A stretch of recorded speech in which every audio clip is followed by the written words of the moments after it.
नमस्कार दोस्तों, एक बार फिर से हमारे YouTube चैनल पढ़ो तो ऐसे पर आप सबका स्वागत है।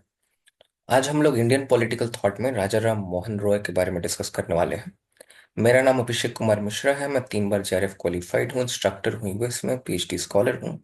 अगर आप किसी भी तरह के नोट्स को खरीदना चाहते हैं या फिर हमारे कोर्सेज को खरीदना चाहते हैं, सीबीटी पीजी के लिए, यूजीसी नेट के लिए, किसी भी तरह के टेस्ट सीरीज को, तो आप हमारे ऐप पढ़ो तो ऐसे को डाउनलोड कर सकते हैं। ये या आप हमारे वेबसाइट पर भी जा सकते हैं, वहां से भी आपको कोर्सेस मिल जाएंगे। ये ऐप जो है एंड्रॉयड मोबाइल के लिए जो है अवेलेबल है, उसमें डाउनलोड करके आप कोर्सेज को परचेस कर सकते हैं। और जो कोर्स आप यहाँ परचेस करेंगे उसको आप वेबसाइट पर भी देख सकते हैं। हर एक कोर्सेज में ये चीज बताया हुआ है। चलिए आज के लेक्चर की ओर हम लोग आगे बढ़ते हैं।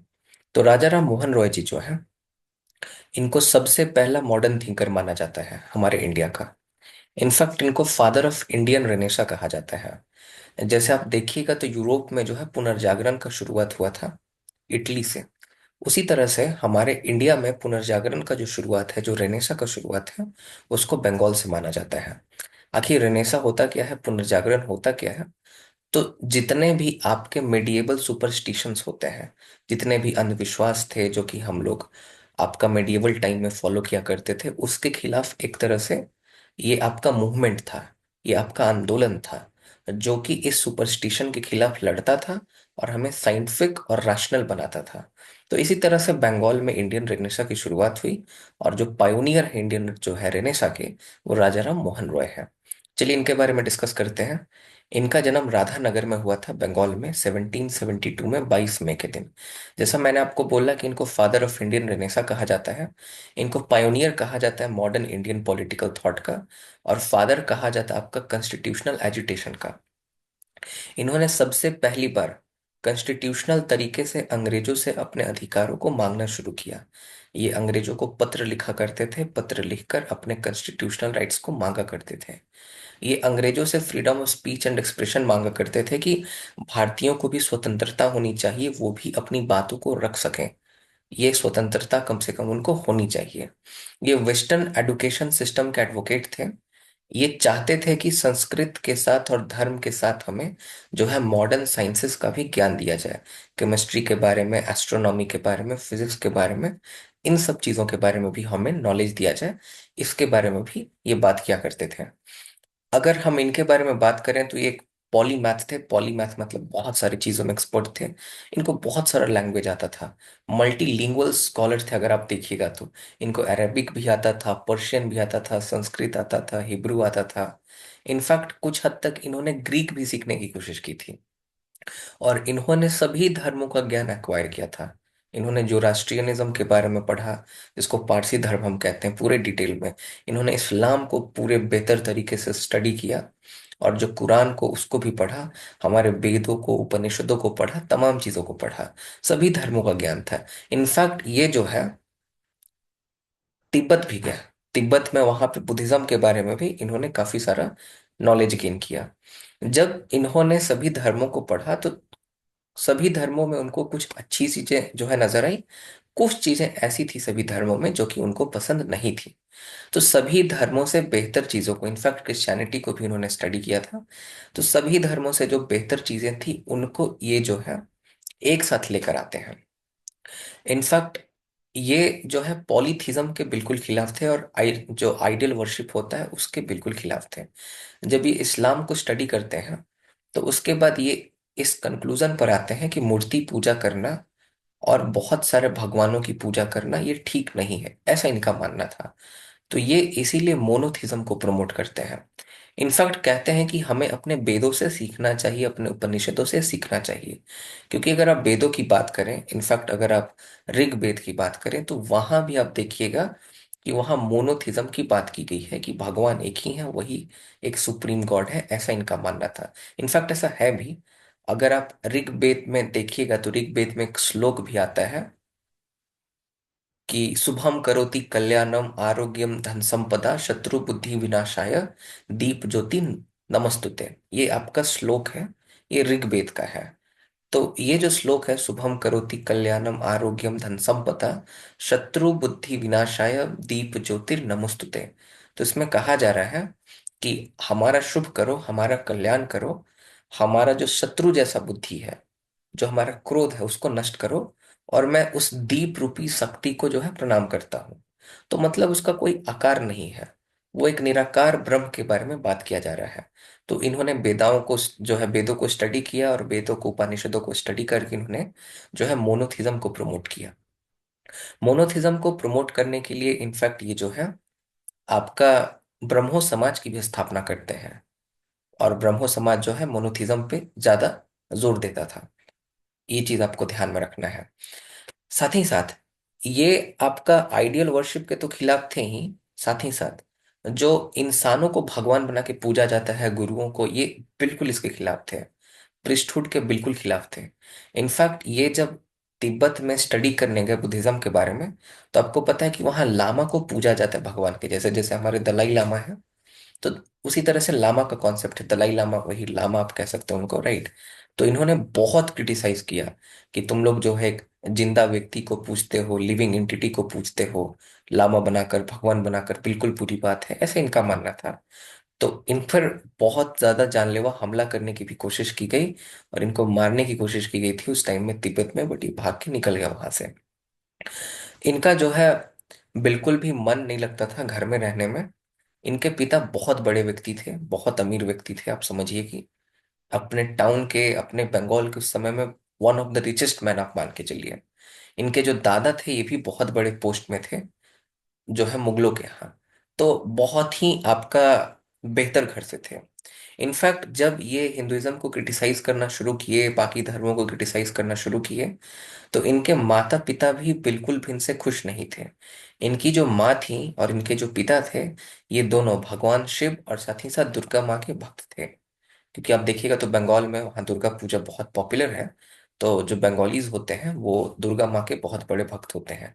तो इनकी माँ जो है ये रोज वर्शिप किया करती थी, भगवान शिव की पूजा किया करती थी, दुर्गा माँ की पूजा किया करती थी। तो वो बहुत नाराज होता जो है हुआ करती थी राजा राम मोहन रॉय से। बाद में जाकर मोहन रॉय को जो है राजा का टाइटल दिया गया था। अकबर टू नाम का जो आपका मुगल अम्पेरर, जो इम्पेरर था, तो उस मुगल इम्पेरर ने, लगता है मेरे यहाँ का लाइट कट गया है, लाइट आ जाएगा तब तक हम वीडियो ऑफ कर देते हैं। तो वो जो मुगल एम्पेरर है आपका, उस मुगल एम्पेरर ने इनको टाइटल दिया था राजा का। तो ये भी क्वेश्चन पूछा जाता है कि राजा राम मोहन रॉय को किसने राजा का टाइटल दिया, तो अकबर टू ने टाइटल दिया था। एक और बहुत इंपॉर्टेंट क्वेश्चन यहाँ से पूछा जाता है, क्योंकि अगर आप देखिएगा तो सीयूटी पीजी के सिलेबस में भी आपको राजा राम मोहन रॉय को पढ़ना है। तो ये बाद में ईस्ट इंडिया कंपनी में भी काम किया करते थे। इनके पिता किसी तरह से पकड़ वकड़ के इनको लेके आए और कहे कि तुम्हारा जो मन है भाई तुम वही करो, लेकिन बुढ़ापा में कम से कम अपने माँ बाप के साथ रहो। तो ईस्ट इंडिया कंपनी में इनका जान पहचान करवा दिए। ईस्ट इंडिया कंपनी में सबसे पहले ये साहिस्तेदार के तौर पर सर्व किए, एक ऑफिसर के तौर पर, और बाद में एक जमींदार के तौर पर भी इन्होंने सर्व किया। इनकी बहुत सारी जमीनें थी, जमींदार बन के जो है ये बहुत एलिट ग्रुप से बिलोंग किया करते थे। तो चलिए एक एक करके इनके बारे में समझने की कोशिश करते हैं। मैंने आपको लगभग सभी चीजें बता दी। तो राजा राम मोहन रॉय जो है ये ऑर्थोडॉक्स ब्राह्मण फैमिली से बिलोंग किया करते थे। इनकी माता, इनके पिता दोनों ब्राह्मण थे। राधानगर में, बर्धमान डिस्ट्रिक्ट में, वेस्ट बंगाल में इनका जन्म हुआ था। इनके ग्रैंड जो ग्रेट ग्रैंडफादर थे, मतलब इनके जो परदादा थे, कृष्णचंद्र बंदोपाध्याय, ये आपका सर्विस दिया करते थे मुर्शिद कुली खान, जो कि सूबेदार हुआ करते थे आपके जो है मुगल बंगाल के। उनके यहाँ ये बहुत बड़े पोस्ट पर काम किया करते थे। सोचिए आप इसके बारे में। और यहीं से इनको रॉय का टाइटल मिला था। तो ये जो राजा राम मोहन रॉय, बार बार रॉय लगता है एट द एंड, तो रॉय साहब का टाइटल मिला करता था मुगलों के द्वारा। तो ये रॉय का टाइटल इनको इनके परदादा जी को मिला था, और वहां से कैरी हुआ। और राजा का टाइटल बाद में जो है अकबर टू ने दिया था इनको। ओके, इसको ध्यान में रखिएगा। इनके जो ग्रैंडफादर थे, मतलब इनके जो दादाजी थे, टाइटल इनके परदादा को मिला था, ध्यान में रखिएगा। तो ये भी आपके बहुत हाई पोजीशन में थे। जो आपके गवर्नर थे जो है मुर्शिदाबाद के, उनके यहाँ पे उनका नाम था ब्रोजो मधाब। तो ब्रोजो महदाब जो है इनके दादाजी का नाम था। फिर रामकांता जो है वो राजा राम मोहन रॉय की जो है वो मदर हुआ करती थी, राइट। सॉरी, ये फादर हुआ करते थे। ओके। और ये बहुत रिच व्यक्ति हुआ करते थे। इनका लाखों में उस टाइम में रेवेन्यू हुआ करता था, आप सोचिए इसके बारे में। और अपने डिस्ट्रिक्ट के, वर्धमान डिस्ट्रिक्ट के सबसे रिस्पेक्टेबल इंसान हुआ करते थे। और राजा राम, जो मोहन रॉय के माता और पिता जो दोनों थे, ये दोनों बहुत बड़े एक तरह से डिवोटी हिंदू थे, भगवान का पूजा पाठ किया करते थे, मूर्ति पूजन किया करते थे, पॉलीथिज्म में बिलीव किया करते थे, ये तमाम चीजें। अब राजा राम मोहन रॉय पर अगर आप बेहतर आंसर लिखना चाहते हैं, तो उसके लिए आपको कुछ कोटेशन यूज करने पड़ेंगे, जिससे आपका जो आंसर है वो बहुत बेहतर बनेगा। तो सबसे पहला आपका मैक्स मुलर राजा राम मोहन रॉय के बारे में बताते हैं कि राजा राम मोहन रॉय पहले ऐसे व्यक्ति थे जिन्होंने ईस्ट और वेस्ट दोनों की फिलॉसफी को एक साथ लाके जोड़ा।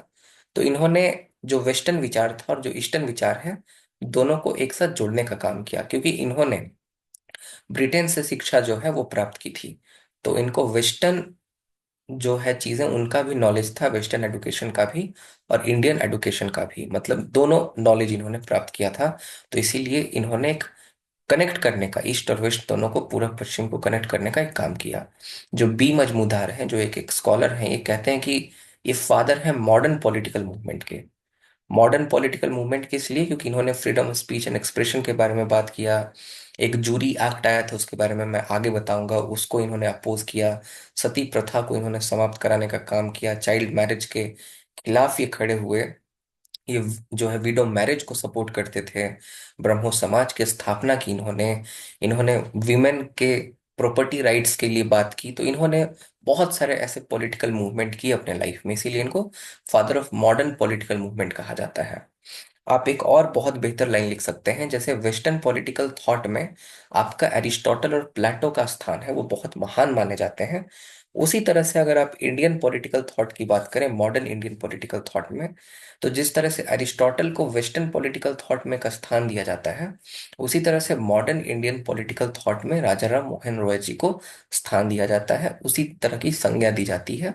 वो उतने ही महान है जैसे प्लेटो और अरिस्टोटल आपके वेस्टर्न पॉलिटिकल थॉट में है। ये भी बात आप लिख सकते हैं। फिर बिपिन चंद्र पाल ने राजा राम मोहन रॉय जी के बारे में बताया कि ये पहले ऐसे व्यक्ति हैं जिन्होंने आपका स्वतंत्रता का, पॉलिटिकल फ्रीडम का मैसेज दिया पूरे इंडिया में। ये जो है अंग्रेजों को अच्छा इंसान माना करते थे। बाद में जब ये अंग्रेजों के साथ मिले, अंग्रेजों के साथ इनकी बातचीत हुई, तो इनको लगा कि नहीं, अंग्रेज जो है ये ठीक ही लोग हैं। और अंग्रेजों को इन्होंने सपोर्ट किया। इन्होंने कहा कि अगर पॉलिटिकल फ्रीडम हमें अचीव करना है, तो अभी इंडिया पॉलिटिकल फ्रीडम के लिए रेडी नहीं है। मतलब अभी जो है भारतीय लोग अपने आप से शासन नहीं कर पाएंगे। इसीलिए अभी शासन अंग्रेजों को ही करने देना चाहिए, लेकिन अंग्रेज जो है हमें पॉलिटिकल फ्रीडम दें, हमें freedom of speech and expression दें, हमें कुछ हद तक वोटिंग राइट दें, इक्वालिटी दें। ये तमाम चीजों के बारे में इन्होंने बात किया था। अब आगे हम लोग चलते हैं। इनके कुछ राइटिंग्स हैं जो कि बहुत इंपॉर्टेंट हैं। जैसे सबसे पहला है आपका the precepts of Jesus, the guide to peace and happiness. ये बहुत इंपॉर्टेंट है, सबको आपको ध्यान में रखना है। ओके। इन्होंने बहुत सारे उपनिषदों को भी ट्रांसलेट किया था, जैसे केन उपनिषद, ईशा उपनिषद, कठ उपनिषद, मुंडक उपनिषद। ट्रैक्ट ऑन रिलीजियस टॉलरेशन भी इनका एक बुक है, इसको भी आप ध्यान में रख सकते हैं। और आपका वेदांत ग्रंथ, ये भी बहुत इंपॉर्टेंट है। इन्होंने कुछ न्यूज़पेपर्स की भी शुरुआत की थी, सीयूटी पीजी के लिए बहुत इंपॉर्टेंट है और नेट के लिए। जैसे समाज, जो कौमुदी है, ये बंगाली में छपता था। जो मिरातुल अकबर है, ये पर्शियन में छपता था। और ब्राह्मणिकल लैंग जो आपका मैगजीन है, ये बाइलिंगुअल हुआ करता था, दो भाषाओं में छपता था। अब हमारा जो टॉपिक है वो है राजा राम मोहन रॉय का सिविल राइट्स के बारे में। तो चलिए हम लोग सिविल राइट्स के बारे में डिस्कस करते हैं। आखिर सिविल राइट्स, नागरिक अधिकार क्या होते हैं? तो नागरिक अधिकारों का मतलब बहुत साफ है कि एक नागरिक होने के नाते जो अधिकार आपको दिए जाते हैं, एक सिटीजन होने के नाते जो आपको अधिकार दिए जाते हैं, उसको हम लोग सिविल राइट्स कहते हैं। तो सिविल राइट्स जो है एक इंसान का फंडामेंटल राइट होता है, जो इंक्लूड करता है कि इक्वल ट्रीटमेंट उसको किया जाए, उसके साथ भेदभाव ना किया जाए, कोई भी आधार पर, ना रेस के आधार पर, ना जेंडर के आधार पर, ना रिलीजन के आधार पर, ना अमीरी गरीबी के आधार पर। तो इसको कुल मिला के हम लोग सिविल राइट्स कहते हैं। अब सिविल राइट्स जो है, इसके बहुत सारे डायमेंशन हो सकते हैं। सिविल राइट जो है पॉलिटिकल डायमेंशन में हो सकता है, सोशल डायमेंशन में, इकोनॉमिक डायमेंशन में, जुडिशियल राइट हो सकता है। तो ये आप सबसे पहले इंट्रोडक्शन लिखेंगे सिविल राइट राजा राम मोहन रॉय का एक्सप्लेन करने से पहले। पॉलिटिकल राइट की अगर हम बात करें, जो कि सिविल राइट्स के अंदर आ सकता है, राइट, जो पॉलिटिकल डायमेंशन है सिविल राइट का, तो उसमें freedom of speech and expression आ सकता है। फिर जो है फ्रीडम ऑफ प्रेस आ सकता है। Right, press freedom, press, I hope आप सब समझते होंगे कि अखबार छापने की स्वतंत्रता होनी चाहिए, अपने बात को रखने की स्वतंत्रता होनी चाहिए। ओके, ये तमाम चीजें, राइट, वोट आता है, पार्टिसिपेशन इन गवर्नेंस आता है, सोशल राइट में आपका इक्वालिटी आता है, equality in the terms of education में भी आपको जो है समान मौका मिलना चाहिए, प्रॉपर्टी में जेंडर राइट्स, ये तमाम चीजें।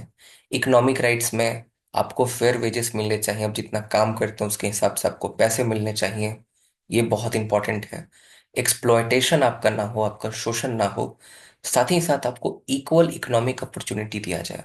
और जुडिशियल राइट्स में जो है कि आपका फ्री और फेयर ट्रायल हो, आपको जो है गवर्नमेंट जॉब में जाने का मौका मिले, उस जुडिशियल पोजीशन में जाने का मौका मिले, तो ये सब जुडिशियल राइट्स में आ सकता है। तो राजा राम मोहन रॉय जो है, उनके बारे में हम लोग डिस्कस करते हैं। तो सबसे पहली बार अगर हम कहें कि सिविल राइट्स में इनका क्या कंट्रीब्यूशन है, तो इन्होंने freedom of speech and expression को सपोर्ट किया।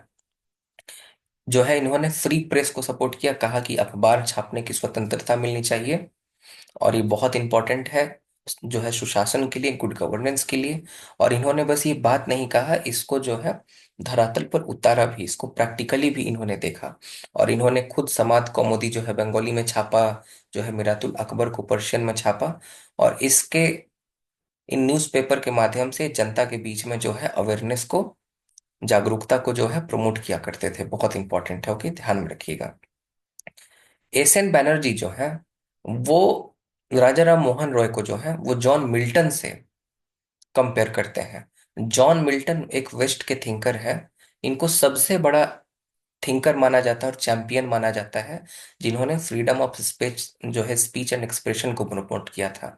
तो एस एन बैनर्जी का मानना है कि जो स्थान फ्रीडम ऑफ स्पीच, जो स्पीच एंड एक्सप्रेशन है प्रमोट करने में जॉन मिल्टन को दिया जाता है वेस्ट में, वही स्थान जो है आपका राजा राम मोहन रॉय जी का है इंडिया में। ध्यान में रखिएगा इस चीज को, ओके। जितने भी आपके रिस्ट्रिक्शन अंग्रेजों ने लगाए थे, उन रिस्ट्रिक्शन के खिलाफ इन्होंने पिटीशन लिखा अंग्रेजों से, जो है कहा कि जितने भी आर्बिट्री आपने जो है प्रतिबंध लगाए हैं ये freedom of speech and expression पर, आप सब चीजों को हटाइए। ये कुल मिला के बात है। फिर इन्होंने सोशल राइट्स के बारे में भी बात किया। ये कास्ट सिस्टम के बहुत बड़े विरोधी थे। इन्होंने कास्ट सिस्टम को क्रिटिसाइज किया और कहा कि कास्ट सिस्टम जो है डिस्क्रिमिनेटरी है, ये भेदभाव करता है लोगों के बीच में, साथ ही साथ ये लोगों को बांटता है। राइट, ये लोगों के बीच में एक तरह से दरार क्रिएट करता है। ओके, एक बहुत बड़ी दीवार खड़ी कर देता है, इसके बारे में भी ये बात करते थे।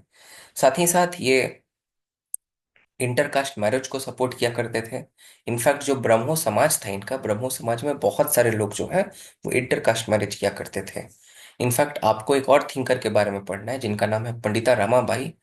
पंडिता रमाबाई भी जो है बाद में ब्रह्मो समाज से जुड़ती हैं, और ब्रह्मो समाज के, और पंडिता रमाबाई एक ब्राह्मण परिवार से थी, और वो एक जो है दलित से विवाह करती हैं। वहीं ब्रह्मो समाज के जो एक मेंबर रहते हैं, वकील रहते हैं, उनका नाम रहता है बिपिन बिहारी मेधावी। राइट, तो यहाँ पे ये सब चीजें भी चलती थी, ये इंटरकास्ट मैरिज को, इंटर रेशियल मैरिजेस को प्रमोट किया करते थे। ये बहुत इंपॉर्टेंट हमारे लिए।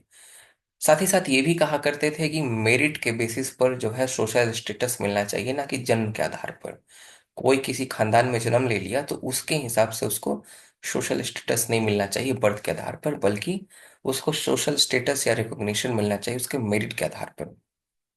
आप सब जानते हैं कि विमेन राइट्स के भी ये चैंपियन थे। सिविल राइट के अंदर ये सभी चीजें आ जाती हैं। विमेन के राइट के लिए उन्होंने सपोर्ट किया, एडुकेशन राइट के बारे में बात किया, सोशल राइट के बारे में इन्होंने बाइट जो है बात किया, freedom of speech and expression के बारे में इन्होंने बात किया। ये तमाम चीजें इसमें आ जाएंगी।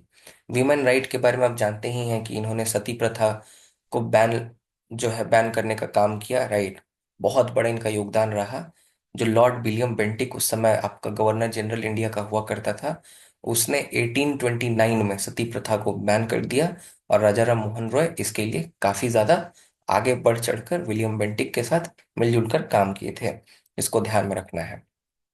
ये विमेन को एडुकेशन प्रोवाइड करने के भी फेवर में थे, कहते थे कि विमेन को जो है एडुकेशन जो है वो देना चाहिए। विडो रीमैरिज को भी सपोर्ट किया करते थे, जिसको बाद में ईश्वरी चंद्र विद्यासागर ने और बढ़ चढ़कर उसको सपोर्ट किया, प्रमोट किया, पर ये भी उसके बारे में बात किया करते थे। चाइल्ड मैरिज को रोकने का काम किया करते थे, और राइट टू रीमैरिज मतलब वही कि विडो को दोबारा से शादी करने का अधिकार मिलना चाहिए। और सबसे इंपॉर्टेंट पॉइंट इन्होंने बोला कि फीमेल्स को इक्वल अधिकार है, आपको इक्वल अधिकार है प्रॉपर्टी में। तो फीमेल के प्रॉपर्टी राइट को इन्होंने सपोर्ट किया, कहा कि जितना बेटों का संपत्ति पर अधिकार होता है उतना बेटियों का भी है। और इन्होंने वेदों में से, उपनिषदों में से बहुत सारे ऐसे श्लोक दिखाए, बहुत सारे ऐसे एग्जाम्पल्स दिए जहां विमेन को प्रॉपर्टी में अधिकार था। क्योंकि जब हमारे यहाँ मुगल आए तो मुगल में ये प्रथा नहीं चलती कि बेटियों को प्रॉपर्टी पे अधिकार दिया जाता है, राइट। तो वहां से ये चीजें धीरे धीरे हमारे समाज में आ गई, लेकिन पहले ऐसा नहीं था। इनफैक्ट ये एक बुक भी लिखते हैं जिसमें ये कहते हैं modern encroachment on the ancient rights of female. तो ये संपत्ति का जो अधिकार था ना, ये बहुत पुराना अधिकार था जो महिलाओं को मिला था हिंदू समाज में, लेकिन इसमें आधुनिक इंक्रोचमेंट हुआ है। मतलब अभी इस पर रोकथाम करने की कोशिश की जा रही है। ये कुल मिला के इसके बारे में बात किया करते थे, ओके। ये राइट टू एडुकेशन को सपोर्ट किया करते थे कि शिक्षा का अधिकार होना चाहिए सबको। सिविल राइट्स के अंतर्गत राइट टू एडुकेशन भी इनके अनुसार आता था। कहते थे कि संस्कृत जो है वो हमें सीखना चाहिए, धर्म का ज्ञान सीखना चाहिए, लेकिन हमें मॉडर्न और प्रैक्टिकल लैंग्वेज भी सीखना चाहिए। साइंस, एस्ट्रोनॉमी, केमिस्ट्री, मैथमेटिक्स, इसका भी हमें ज्ञान लेना चाहिए। तो ये इंग्लिश एडुकेशन को प्रमोट करने का काम किया करते थे। कहते थे कि फिलॉसफी और लिबरल स्टडी के साथ साथ साइंस, मैथ्स, ये सभी हमें सीखना चाहिए। और इनफैक्ट ब्रह्मो समाज में ये लोगों को शिक्षित भी करते थे, महिलाओं को भी एक साथ शिक्षित किया करते थे, ओके। आगे सिविल राइट्स के अंतर्गत एक और डायमेंशन देखें तो इसमें इकोनॉमिक राइट्स भी आएगा। इकोनॉमिक राइट्स में सबसे पहले जो टीनेंट्स हुआ करते थे, जो काश्तकार हुआ करते थे, काश्तकार आप समझते हैं, मतलब जो लोग खेती किया करते थे, जो छोटे, जो आपके खेतीहर किसान हुआ करते थे, तो उनके टीनेंट प्रोटेक्शन को सबसे पहले इन्होंने सपोर्ट किया। क्योंकि जो बड़े बड़े जमींदार हुआ करते थे, बड़े बड़े जमींदार उनसे बहुत बड़े रकम का लगान वसूला करते थे, तो उस एक्सप्लॉयटेशन के खिलाफ ये खड़े हुए, ओके। उसके बाद ईस्ट इंडिया कंपनी जो थी वो पूरी तरह से ट्रेडिंग राइट अपने पास रखती थी, वही सिर्फ व्यापार करती थी पूरे भारत में। उसको भी इन्होंने अपोज किया। इनफैक्ट वहां वो काम भी किया करते थे, ध्यान रखिएगा, ईस्ट इंडिया कंपनी में। लेकिन उसको अपोज भी किया साथ ही साथ कि अगर एक ही कंपनी पूरे भारत में अगर व्यापार करेगी तो यहाँ मोनोपोली हो जाएगा, एकाधिकार हो जाएगा, जिससे समस्याएं उत्पन्न हो सकती हैं, राइट। ये कुल मिला के बात है। इन्होंने इंडस्ट्रियलाइजेशन को सपोर्ट किया, कहा कि हमारे यहाँ इंडस्ट्रियलाइजेशन होना चाहिए, मतलब हमारे यहाँ कंपनीज लगने चाहिए, हम खुद से मैन्युफैक्चर करें। अंग्रेज क्या किया करते थे कि हमारे यहाँ से रॉ मटेरियल ले जाते थे और फिनिश्ड गुड्स बनाकर हमें ही वापस से बेचा करते थे, और पैसा भी हमारा ही हुआ करता था। बड़ा इंटरेस्टिंग बात है, क्योंकि अगर आप थोड़ा सा इतिहास जानते होंगे तो आपने बैटल ऑफ बक्सर के बारे में सुना होगा। तो बैटल ऑफ बक्सर 1764 में लड़ा गया। इनका जन्म 1772 में हुआ है, राजा राम मोहन रॉय जी का। तो 1764 में, 1764 में बैटल ऑफ बक्सर की लड़ाई हुई, और उसमें जो है आपका सुजाउद्दौला हार गया। साथ ही साथ जो आपका शाह आलम टू थे वो भी हार गए। तो ये सब अवध, मुगल और ये बंगाली तीनों हार गए, राइट। कासिम भी हार जाता है, जो मीर कासिम होता है। तो उसके बाद जो आपका दीवानी राइट हुआ करता था, मतलब रेवेन्यू कलेक्ट करने का राइट, जो बंगाल, बिहार, उड़ीसा का, उसमें झारखंड भी आता था और असम के भी कुछ हिस्से आते थे, तो वो दीवानी राइट अंग्रेजों के पास चले गए। तो अंग्रेज जो है हमारे ऊपर टैक्स लगाते थे, हमसे ही पैसा कलेक्ट करते थे, हमारा ही पैसा से हमारे ही रॉ मटेरियल को, हमारे ही कच्चा माल को खरीदा करते थे। कॉटन हो या जो भी रॉ मटेरियल हो, मेनली कॉटन खरीदा करते थे, स्पाइसेस खरीदा करते थे, और उसको ले जाकर बेचा करते थे इंग्लैंड में, या फिर उसी कॉटन को ले जाके अपने यहाँ उसका कपड़ा बनाया करते थे, और वापस आके हमें ही बेचा करते थे। मतलब उनका इन्वेस्टमेंट लगा जीरो, कुछ इन्वेस्टमेंट नहीं है, क्योंकि पैसा हमारा, सामान हमारा, हमारे पैसे से हमारे सामान को ही खरीदा, ले गया, उसको रिफाइन किया, फिनिश्ड गुड में चेंज किया और हमें ही लाके बेच दिया। और इसी को हम लोग ड्रेन ऑफ वेल्थ कहते हैं। बाद में इसके बारे में आप देखिएगा तो मॉडर्न टाइम्स में दादा भाई नौरोजी बात करते हैं, ड्रेन ऑफ वेल्थ की थ्योरी भी देते हैं। पर ये बात राजा राम मोहन रॉय उस टाइम समझ रहे थे कि हमारे यहाँ जो है कारखाने होने चाहिए। ये अंग्रेज जो है क्या किया करते थे, पूरा का पूरा रॉ मटेरियल ले जाया करते थे। तो ये जो इकोनॉमिक ड्रेन ऑफ वेल्थ हो रहा था इंडिया से ब्रिटेन, इस चीज को उन्होंने उसी टाइम में पॉइंट आउट किया था। ध्यान रखिएगा, राइट। साथ ही साथ ये भी कहते थे कि स्टेट को भी सपोर्ट करना चाहिए इकोनॉमिक रिफॉर्म्स में। ओके, ताकि जो गरीब लोग हैं उनको कुछ राहत मिल सके या उनको कुछ मौका मिल सके, जिससे वो इकोनॉमिकली बेहतर हो सके। फिर उसके बाद अगर हम कुछ जुडिशियल डैम अगर डोमेन में देखें कि उन्होंने क्या क्या राइट्स के बारे में बात किया, तो सबसे पहले उन्होंने सेपरेशन ऑफ पावर के बारे में बात किया। उन्होंने कहा कि आपको मालूम होगा कि सेपरेशन ऑफ पावर होता क्या है। देखिए, हमारे गवर्नमेंट के तीन ऑर्गन होते हैं, लेजिस्लेचर, एग्जीक्यूटिव और जुडिशरी। अब तीनों ऑर्गन के अलग अलग काम हैं, तो इसी को सेपरेशन ऑफ पावर कहा जाता है कि जिस ऑर्गन का जो काम है, सरकार के जिन अंगों का जो काम है वही काम जो है सरकारें करें। लाइक सरकार के अंग करें, जैसे लेजिस्लेचर का काम है, विधायिका का काम है कानून बनाना, तो कानून बनाए। कार्यपालिका का काम है उसको लागू करना, एग्जीक्यूटिव का तो बस उसको इम्प्लीमेंट करे, और जुडिशरी का काम है उसको एडजुडिकेट करना। कोई प्रॉब्लम हो तो उस पर डिसीजन ये सब देना, वो जुडिशरी काम करे। तो इस चीज को ये सपोर्ट किया करते हैं, और इससे हमारा लिबर्टी आगे बढ़ेगा। तो ये हमारे सिविल राइट के लिए बहुत इंपॉर्टेंट है। क्योंकि मान लीजिए कि जिसने कानून बनाया वही कानून इम्प्लीमेंट करे और वही आपको सजा दे, तो आप कभी स्वतंत्र हो पाइएगा? पुलिस ही कानून बनाए, पुलिस ही अरेस्ट करे, पुलिस ही सजा दे, तब तो पुलिस तो सबको फांसी पे चढ़ा देगी। तो ऐसा नहीं काम चलेगा, बात समझ रहे हैं? तो फैसला सुनाने वाला कोई और होना चाहिए। तो इसीलिए फ्री एंड फेयर जुडिशरी की मांग किया करते थे, ताकि जो है हमारा लिबर्टी को प्रमोट किया जा सके। ये कुल मिला के बात है। Okay, access to the judiciary, equal access to judiciary. तो देखिए, एक आपका जूरी एक्ट आया था 1827 का, और इस जूरी एक्ट को इन्होंने हटवा के ही माना। ये अपने आप में बहुत बड़ी जीत है। ये जूरी एक्ट ने बोला कि कोई भी हिंदू और मुस्लिम, अगर देखिए अब यहाँ क्रिश्चियन भी रहा करते थे, क्रिश्चियन माने वाइट पीपल, ये इंडियन क्रिश्चियंस नहीं। तो जो वाइट मैन हुआ करते थे, ईस्ट इंडिया कंपनी के लोग, तो अगर इन पर कोई केस होता, तो उनका केस कोई हिंदू या मुस्लिम जज नहीं सुन सकता था। मतलब एक क्रिश्चियन जो है वो हिंदू या मुस्लिम का केस सुनता, अगर हिंदू या मुस्लिम उस पर अगर आरोप लगे तो तब वो केस सुनता। एक हिंदू मुस्लिम जज जो है हिंदू मुस्लिम का केस सुन सकता था, लेकिन एक हिंदू मुस्लिम जो जज है वो क्रिश्चियन का केस नहीं सुन सकता था, अगर वो व्हाइट मैन है। वही व्हाइट मैन बर्डन्स, कि एक क्रिश्चियन है, ये गोरा व्यक्ति है, तो गोरा व्यक्ति तो बहुत तेज है, तो गोरा व्यक्ति का जज एक ब्राउन पर्सन कैसे हो सकता है, एक ब्राउन मैन कैसे हो सकता है? ये जूरी एक्ट था। इन्होंने खूब सारे पिटीशन लिखे, इन्होंने बोला कि ऐसा नहीं होना चाहिए। ओके, और इवेंचुअली इन्होंने इस जूरी एक्ट को हटवा दिया, और मौका मिला कि अगर कोई व्हाइट मैन क्राइम करता था, तो उस जो है जज कोई भी हो सकता था, एक भारतीय भी जज हो सकता था, राइट। वो हिंदू या मुस्लिम हो, फर्क नहीं पड़ता। तो ये भी बहुत बड़ा इनका योगदान है। अब इनका अगर क्रिटिकल अप्रेजल और अचीवमेंट अगर देखा जाए, तो इन्होंने सती प्रथा को अबोलिश कराया, जो है वुमेन राइट को प्रमोट किया, ब्रह्मो समाज की स्थापना की, इंटर रिलीजियस डायलॉग किया, बहुत सारे न्यूज़पेपर, बहुत सारे पिटीशन लिखे, जिससे civil liberty, freedom of speech and expression, freedom to press, ये सब प्रमोट हुए। एडुकेशन सिस्टम को प्रमोट किए, ये तमाम चीजें आप लिख सकते हैं। अगर क्रिटिसिज्म की बात करें राजा राम मोहन रॉय के बारे में, तो क्रिटिसिज्म में है कि ये जो है मासेस के साथ कनेक्ट नहीं कर पाए थे, अगर आप देखिएगा तो।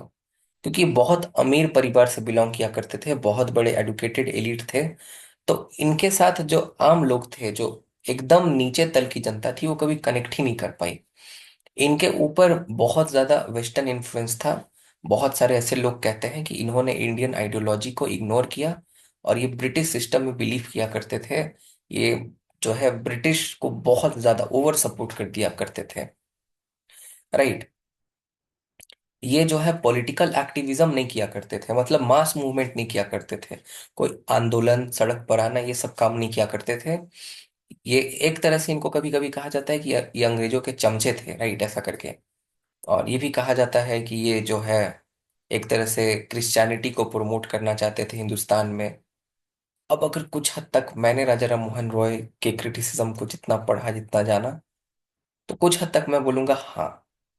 बट देखिए, सबका अपना अपना योगदान होता है, respect him a lot, no doubt about that, okay. But जैसे गांधी जी इतने बड़े बड़े असहयोग आंदोलन उन्होंने किया, तमाम आंदोलन किया, ऐसा कुछ भी इन्होंने नहीं किया। ये बस चिट्ठी पत्री लिखा करते थे, पिटीशन किया करते थे, और रिक्वेस्ट किया करते थे, राइट। तो ये कुल मिलाकर इनका क्रिटिसिज्म होता है। ये कोई बड़ी बात नहीं है, ये बड़ा क्रिटिसिज्म नहीं है। बड़ा क्रिटिसिज्म है कि ये क्रिश्चियनिटी को प्रमोट करने का काम किया करते थे, ऐसे भी बहुत लोग कहते हैं, ओके। अब ये जो है इनके अंदर रिलीजियस एम्बिग्विटी था, एक तरह से खिचड़ी पका रहे थे ये सभी धर्मों के बहुत सारी चीजों को ले लेकर ब्रह्मो समाज में एक नया धर्म, ब्रह्मो समाज एक नए धर्म के तरह ही था अगर आप देखिएगा तो।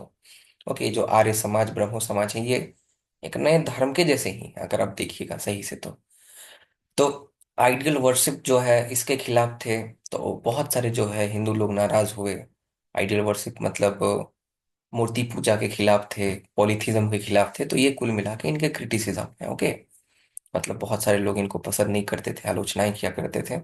तो ये था राजा राम मोहन रॉय जी के बारे में। वापस से यूएस के क्लास को लेने के बाद हम इसको 3 बजे सुबह में रिकॉर्ड कर रहे हैं।